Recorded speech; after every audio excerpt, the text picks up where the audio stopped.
Não é fácil fazer comunicação no setor público. E é por isso que esse guia de sobrevivência existe. Bora preparar papel e caneta, porque a aula de hoje merece que você tire 10, hein?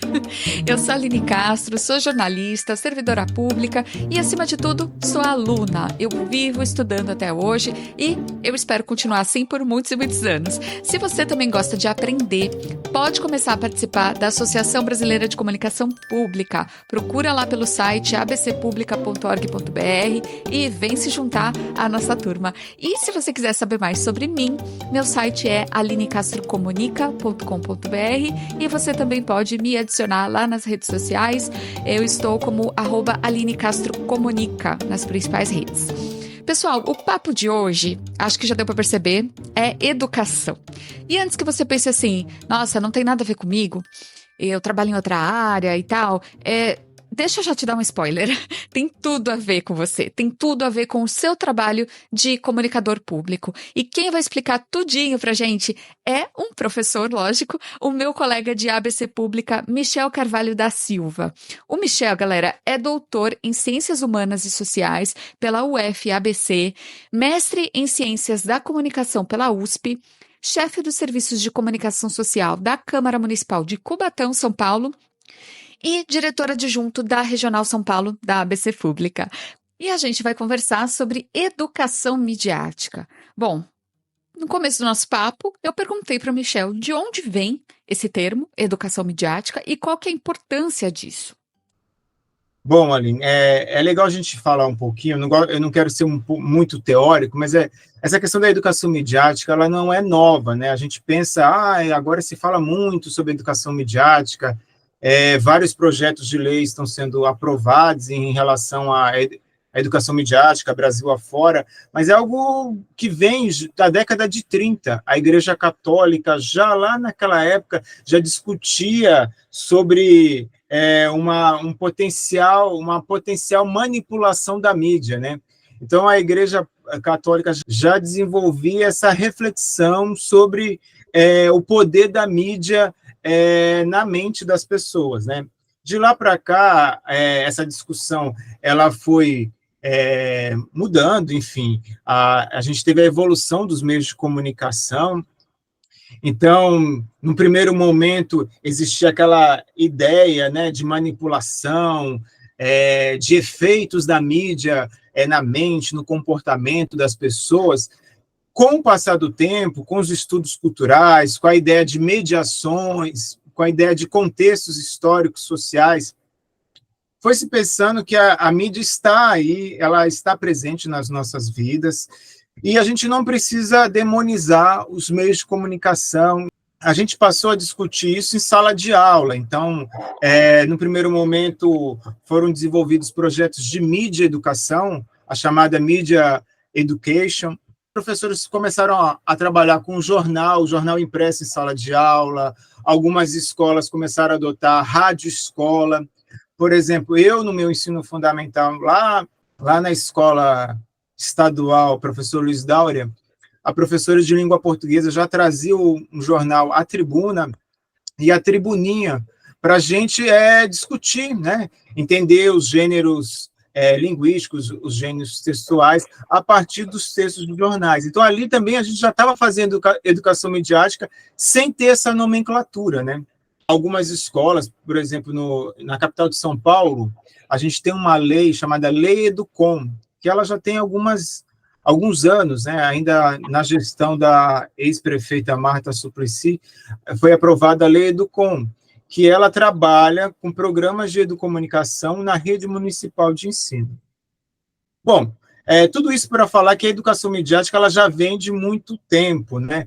E ela agora ganha, digamos assim, um novo fôlego por conta do combate à desinformação, né? E um dos caminhos para mitigar os danos causados pela distribuição de informações falsas, imprecisas, enganosas, se acredita que é a educação midiática. Mas essa educação midiática ela já vem sendo trabalhada há muito tempo em sala de aula, às vezes com outro nome, né? Então, por exemplo, existe um campo chamado educomunicação, um campo de trabalho, e a educação midiática seria uma das intervenções sugeridas pela educomunicação, que é um campo, né? Um campo interdisciplinar, né, da comunicação e educação, que, por exemplo, alguns teóricos, como o professor Ismar Soares, professor Adilson Citelli, a saudosa professora Maria Aparecida Bacega, trabalharam com esse conceito de educomunicação, né? Até foram criados cursos, né, de licenciatura, também cursos de bacharelado em educomunicação. Então, é algo que já vem sendo discutido há muito tempo, mas que agora, com a ideia de combate à desinformação, ganha um novo fôlego. Então, por exemplo, a gente tem hoje um projeto muito interessante, que é o Educamídia, desenvolvido pelo Instituto Palavra Aberta. Na cidade de Santos, a gente tem o Instituto Devir, que é responsável por um programa muito bacana nas escolas da rede municipal, chamado Memórias em Rede. Então, alunos do ensino fundamental que, a partir do uso das mídias, tenta resgatar histórias da comunidade. Peraí, que antes da gente seguir aqui no meu roteiro, eu pedi para o Michel explicar melhor a diferença de educomunicação para a educação midiática. Vamos ouvir. A Academia Brasileira de Letras incorporou no seu dicionário o verbete educomunicação. E eu gosto dessa definição, que ela tenta ser uma definição global, que fala, né, que menciona que a educomunicação é um conjunto de conhecimentos, ações, que visam desenvolver a ideia de ecossistemas comunicativos abertos, democráticos, criativos, em espaços culturais, midiáticos e educativos, tanto em espaços formais, né, o espaço da sala de aula, espaços não formais de ONGs, de entidades, de igrejas, de empresas, e de espaços informais, que seria a mídia, né? A mídia que acaba educando, mesmo sem ter essa tarefa, né? Então, esse conjunto de conhecimentos e ações são mediados por linguagens e recursos da comunicação, das artes, das tecnologias, e que garantiriam condições de aprendizagem para o exercício prático da liberdade de expressão. Então, isso tudo seria o que a gente entende por educomunicação. Já a educação midiática, ela também é nomeada até pela Unesco como alfabetização midiática informacional, que seria esse conjunto de habilidades e de saberes que empodera o sujeito a partir do uso das mídias para se expressar, para opinar, para participar dos debates, para produzir conteúdo, para produzir comunicação. E esse é até um dilema, muitas vezes, do profissional de comunicação. Pô, Michel, como é que é isso? A educação midiática vai formar jornalista? Não, não é isso. O jornalista vai continuar sendo formado nas escolas de jornalismo, nas faculdades de comunicação. Mas a educação midiática, ela parte do princípio que o direito à comunicação é um direito humano, é um princípio basilar de qualquer democracia, o direito à comunicação e o direito à expressão, a essa liberdade de expressão. Então, a educação midiática vai trabalhar com séries iniciais, no ensino fundamental, no ensino médio.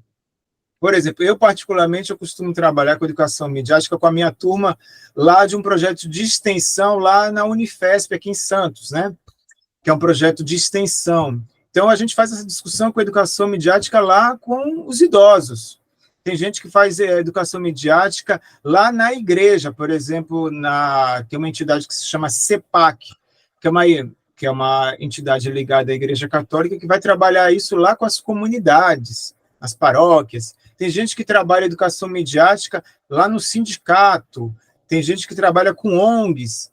Então, a ideia não é formar jornalistas, mas sim empoderar o sujeito para que ele possa exercer plenamente esse direito à comunicação.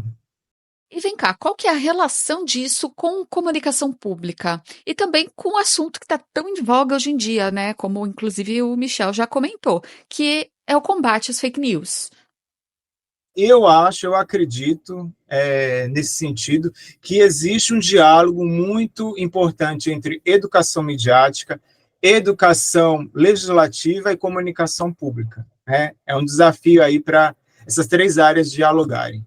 Eu, na minha tese de doutorado, discuti um pouquinho sobre estratégias de combate à desinformação no Facebook do Senado Federal. E eu parti da ideia que existe-se uma comunicação pública que, de forma estratégica, pode mitigar os danos da desinformação. Então, eu analisei posts, né, uma série de posts e comentários, enfim, normativas que foram feitas no período de 2013 a 2019, as tentativas daquela Casa Legislativa para mitigar os danos da desinformação. O que eu pude perceber? Que existe, sim, uma comunicação pública que quer se fazer informativa, educativa, que quer refutar alguns boatos em circulação sobre aquela Casa Legislativa, sobre seus membros. Existe essa intenção do órgão público em fazer esse enfrentamento à desinformação. Só que, de outro lado, a gente tem um público, hoje, parte significativa desse público é orientado por crenças que são cristalizadas, e pessoas que estão imunes a qualquer tipo de ação educativa. E aí é que está o desafio para o comunicador público, para o educomunicador, para quem vai trabalhar com a educação midiática. A gente hoje tem um público, isso também é resultante de uma crise epistêmica que vivemos, que assim, a gente tem pessoas com crenças infalíveis. Então, você está falando lá para o sujeito, então, por exemplo, a comunicação pública do Ministério da Saúde está falando para o sujeito se vacinar, mas ele tem uma crença tão sólida, tão cristalizada, tão infalível, que qualquer ação educativa, qualquer campanha de utilidade pública, não faz ele revisar esse posicionamento dele contrário à vacina. Então, esse é um grande desafio para nós, comunicadores públicos, educomunicadores, enfim, é tentar, através da nossa comunicação, fazer com que a gente conquiste mentes e corações, né? Eu sempre falo isso, comunicação é afeto também, né? Tem um professor que fala que comunicação é negociação, eu falo que é negociação e também é afeto, é atingir, é conquistar mentes e corações, porque quando a gente faz uma comunicação pública meramente instrumental, protocolar, a gente só está cumprindo o nosso papel que a Constituição brasileira bem define, né? Que é o princípio da publicidade. Então, você fez o post lá, um card, enfim, todo bonitinho, enfim, mas se aquilo, de alguma maneira, não capturou a atenção do teu público, você vai ter que realmente refletir sobre isso, sobre como fazer com que a sua comunicação, o seu trabalho, capture a atenção daquele público e, de alguma maneira, incentive a ele a adotar um comportamento mais saudável, mais prudente, principalmente em relação a questões de saúde. Eu fiquei presa na parte em que o Michel falou que a comunicação também é afeto e que a gente precisa ir além do instrumental. Gente, cada vez mais eu penso que temos que pensar menos em canal e mais em experiências de comunicação, sabe? E quando eu falo em experiências de comunicação, eu falo principalmente no contato humano mesmo, não necessariamente feito pelo setor de comunicação. Por quê? Porque pessoas se comunicam com pessoas. Pessoas têm muito mais crédito do que nós como organizações públicas, né? Então, as pessoas têm muito mais chance de conseguir furar essas bolhas, né? E pelo menos tentar mudar determinadas crenças enraizadas, né? Como o Michel comentou.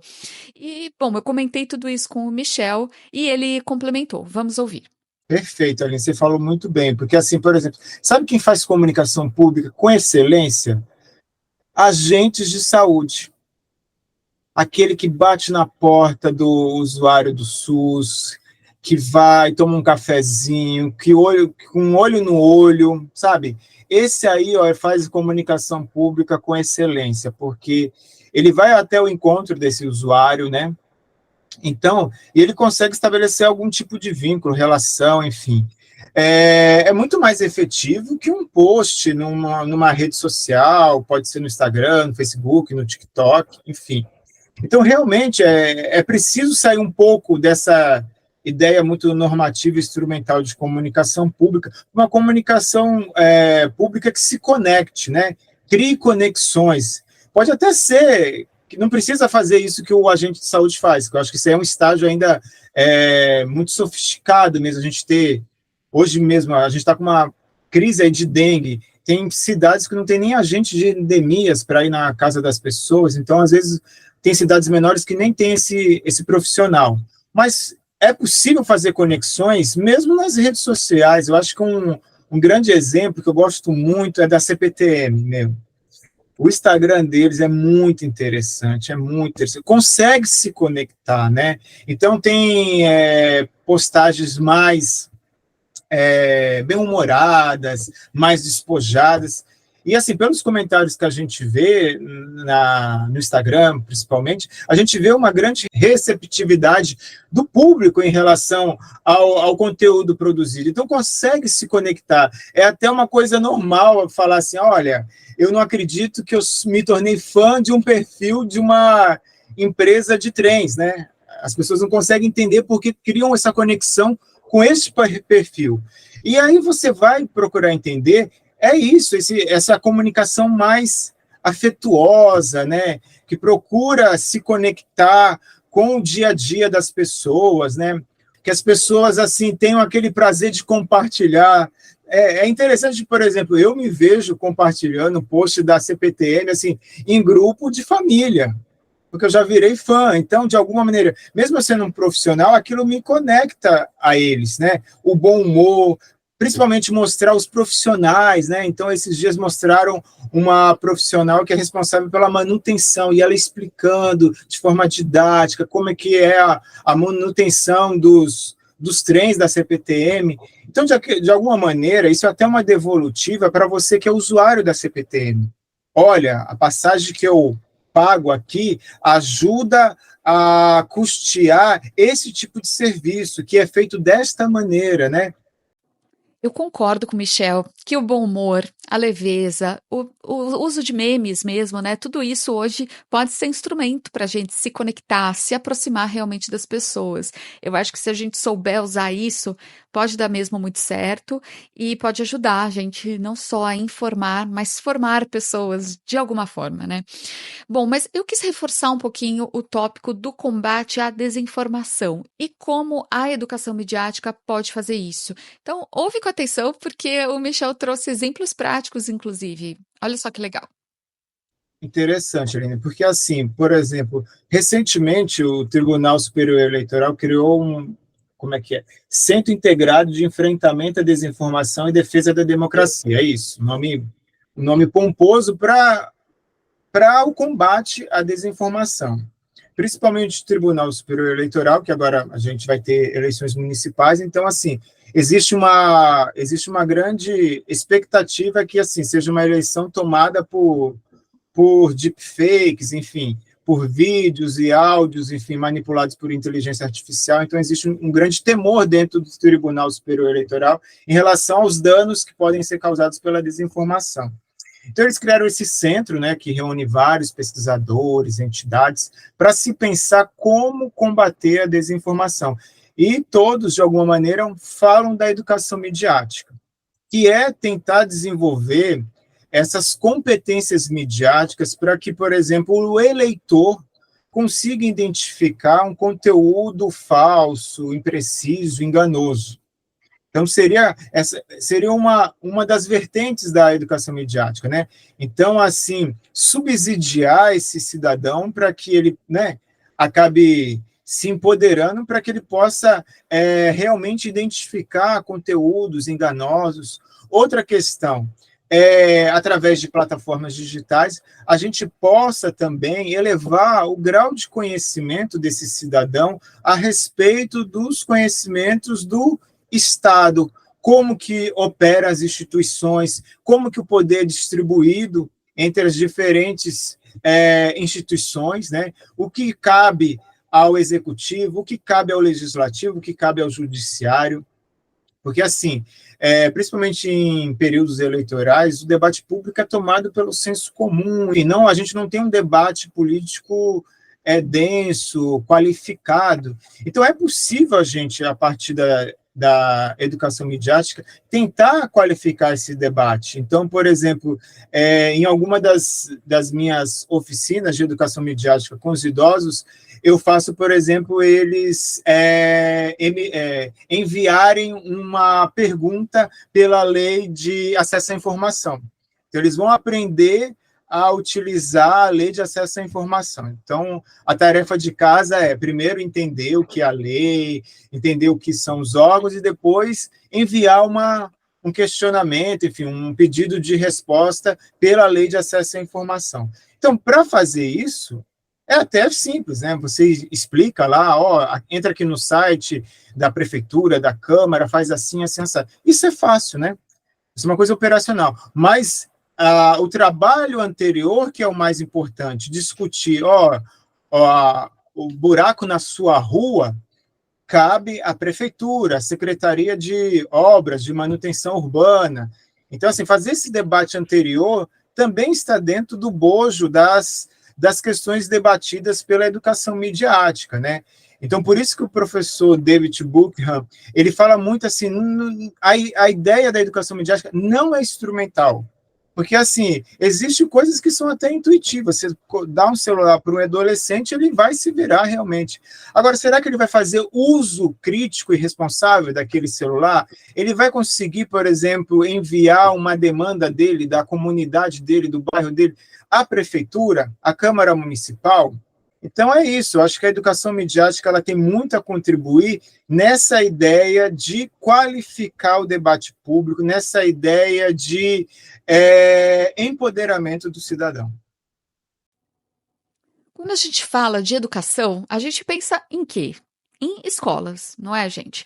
Como nós, comunicadores, podemos atuar junto às escolas? Já parou para pensar nisso? Olha, algumas câmaras municipais trabalham com um projeto chamado Parlamento Jovem, né? Algumas câmaras trabalham com Parlamento Mirim, Parlamento Jovem, enfim. E é muito interessante quando, por exemplo, um órgão público, como uma Câmara Municipal, vai à escola, porque eles são eleitos, né? Então, a gente faz esse processo de votação, mas tem um processo anterior de formação. Olha, o que vai fazer o vereador Mirim? Como que ele vai atuar na Câmara Municipal da sua cidade? Então, tem um trabalho muito interessante quando a comunicação pública vai às escolas e, em parceria com a educação midiática, vai trabalhar essas questões da cidadania, da participação política, do empoderamento, enfim, da leitura crítica da mídia, porque, por exemplo, a gente faz todo um processo eleitoral, como se fosse, assim, o processo eleitoral dos vereadores mesmo oficiais, né? Então, é um projeto muito interessante. Algumas câmaras municipais aqui da Baixada Santista e da Grande São Paulo possuem esse projeto, e é muito interessante que nesse projeto você consegue visualizar a junção da educação midiática, a educação legislativa e a comunicação pública.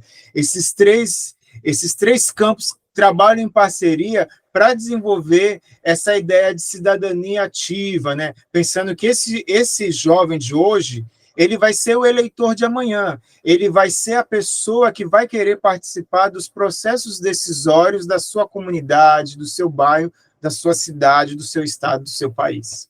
Outra questão que eu acabei não mencionando é o papel das escolas do legislativo, né? Que então elas estão aí Brasil afora, nas câmaras municipais, nas assembleias legislativas, né? Quase todas, assim, boa parte das assembleias tem escola, e muitas câmaras municipais têm escola do legislativo, e elas são responsáveis, por exemplo, de oferecer cursos de educação financeira, educação política, por exemplo, formar lideranças para fazer parte de conselhos de políticas públicas, e tudo isso passa pela comunicação pública. É interessante isso, que não se faz, por exemplo, educação legislativa sem comunicação pública, porque, assim, se você pega um profissional de comunicação pública e ele começa com a sua cabeça, né, de um profissional que pensa a comunicação de forma estratégica, ele consegue fazer essa questão da educação legislativa chegar em toda a cidade, por exemplo. trabalhar nos bairros, trabalhar, por exemplo, com podcast, trabalhar, por exemplo, na TV legislativa da cidade, trabalhar com faixa na cidade, trabalhar com panfleto, passa pela comunicação pública. Por isso que eu sempre defendo assim, que o comunicador público ele tenha essa visão educomunicadora, porque senão ele vai fazer só o arroz com feijão, por exemplo. Chegou a demanda da escola do Legislativo, vamos divulgar, tá? Faz um card aí, enfim, coloca lá nos stories, faz uma matéria na TV Legislativa, acabou. Agora, se for alguém com uma visão educomunicadora, não, vamos fazer aqui uma enquete, lançar uma enquete, como que a gente vai divulgar esse curso? Como é que a gente chega em todos os lugares da cidade? Como que a gente faz com que mais pessoas venham participar dessa audiência pública, venham participar dessa atividade aqui de educação legislativa na Câmara? Se tiver uma visão realmente educomunicadora, assim, de pensar todo o evento, você avalia o evento, pergunta para as pessoas que participaram, o que precisa melhorar nesse evento? Como é que a gente pode fazer esse evento ser mais formativo do ponto de vista pedagógico, que as pessoas entendam? Por exemplo, várias prefeituras têm um orçamento participativo, tem pouca participação. É até um dilema, orçamento participativo com pouca participação. Mas por quê? As pessoas não se apropriam desse processo, né? É muito dificultoso, tem que, sei lá, fazer um cadastro, aí depois tem que ler várias questões. Então, às vezes, não tem aquele comunicador público pensando, não, agora eu vou produzir aqui um conteúdo que vai desmistificar o que é o orçamento participativo, que desde a dona Zefinha lá, que mora lá nos Grotões, vai saber o que é, quanto que o doutor aqui, pós-doutor, vai saber. Essa fala do Michel me faz refletir e, ao mesmo tempo que me entusiasma, me angustia. Porque eu vejo, assim, que a gente tem muita coisa para fazer, né? Não é só comunicação, a gente tem que pensar em tudo, a gente tem que pensar nos resultados como um todo, na experiência do usuário, na linguagem de todos os pontos de contato. É encantador pensar como o nosso campo é interdisciplinar, né? Mas também, de alguma forma, é angustiante, porque a gente tem muita coisa para fazer. E, claro, pouco tempo para fazer tudo, né? Bom, desafio não falta e você sabe que é por isso, né, que estamos aqui num guia de sobrevivência. E agora, nesse trechinho final da fala do Michel, ele vai contar um pouco sobre a experiência que ele tem no campo da comunicação e da educação midiática e vai falar, inclusive, sobre esses desafios. Vamos ouvir. Acho que a maior preocupação nossa, enquanto comunicador público, é fazer com que o nosso trabalho chegue às pessoas, né? E principalmente as pessoas que mais precisam da informação pública, né? Eu fico muito chateado quando eu penso assim que, né, eu já coordenei a escola do Legislativo do órgão que eu trabalho, então eu ficava muito frustrado quando, né, a gente planejava nossas ações, divulgava, e assim a gente tinha uma baixa adesão, né? Então aí eu já ficava perguntando onde que eu errei. Então, eu sentava com a minha equipe e falava, gente, onde que a gente errou, o que a gente pode fazer, né? Mas a gente também tem que pensar que, assim, independente do número de pessoas que participem, eu acho assim, existe um processo, né? Que o processo é importante. Talvez o produto final não seja o melhor, o mais adequado, enfim, mas a gente tem que valorizar muito esse processo, né? Esse processo de construção. Então, por exemplo, eu já tive vários exemplos também, assim, mal sucedidos, que a gente também aprende com os erros, né?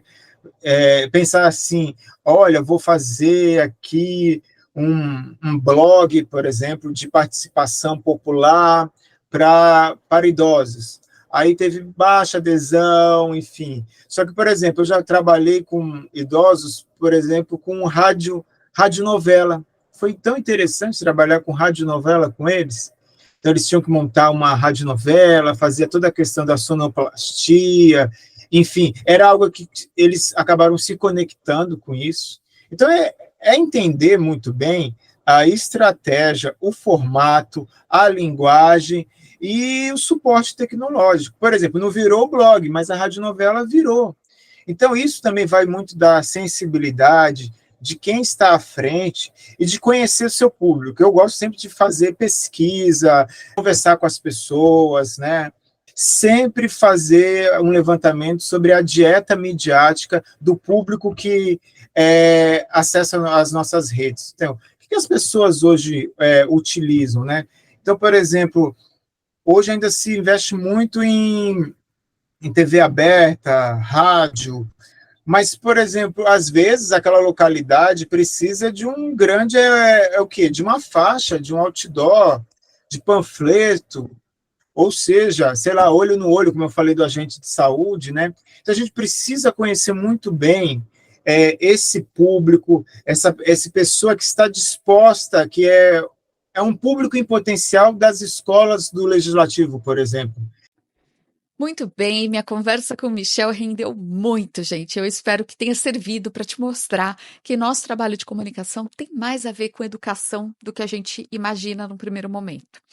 Bom, um dos métodos de estudo que eu adoro é fazer resumo, então lógico que hoje não vai faltar resumão do episódio aqui para vocês. Bora lá? Educação midiática é um tipo de ação barra conhecimento que procura empoderar as pessoas, tanto para que elas tenham um maior senso crítico com relação às informações que elas acessam todos os dias, como para que elas se expressem, opinem, sejam ativas em debates públicos. Em outras palavras, educação midiática ensina as pessoas a exercerem seu direito à comunicação. Já a educomunicação é um campo um pouco mais amplo, que trata da construção de ecossistemas comunicativos abertos e democráticos em espaços culturais e educativos. Esses espaços podem ser escolas, universidades, comunidades, grupos não formais ou mesmo a própria mídia, que muitas vezes presta esse papel de educar seus públicos. Tudo isso tem muito a ver com comunicação pública. Quanto mais a gente tiver uma visão educomunicadora, mais os nossos conteúdos, nossos projetos, nossas ações vão contribuir não só para informar as pessoas, mas também para formar essas pessoas. Para fazer isso, a gente pode fazer uso de canais, lógico, mas também podemos e devemos prestar atenção no componente humano, buscando fazer uma comunicação mais afetuosa e realmente próxima das pessoas. Analisar a dieta midiática que nossos públicos seguem e também ampliar o foco para a experiência do usuário como um todo são coisas bem importantes para a gente ser mais assertivo. Quem sabe assim a gente consegue dialogar com aqueles públicos mais difíceis, aqueles que parecem ser imunes e estão fechados para as ações de comunicação que a gente desenvolve. E assim, quem sabe, a gente vai se aproximando dessas pessoas, né? E combatendo a desinformação. Educação midiática pode ser feita nas escolas e tem várias ações com crianças e jovens que a gente pode idealizar, mas ela não é exclusiva para esse público. Idosos e pessoas de qualquer faixa etária e, aliás, pessoas de qualquer nível educacional também precisam ser empoderadas e conscientizadas sobre o direito à comunicação. Gente, eu quero agradecer demais ao Michel Carvalho, eu aprendi muito com ele, ele nos trouxe tantos insights aqui maravilhosos, né? Eu agradeço também a vocês, muito obrigada pela audiência, deixem seus comentários, as estrelinhas aqui no player e se puderem, claro, me deem um feedback lá no @AlineCastroComunica nas redes sociais, eu vou gostar muito de interagir com vocês. Um grande beijo, um forte abraço e até o próximo episódio do podcast Comunicação Pública, Guia de Sobrevivência.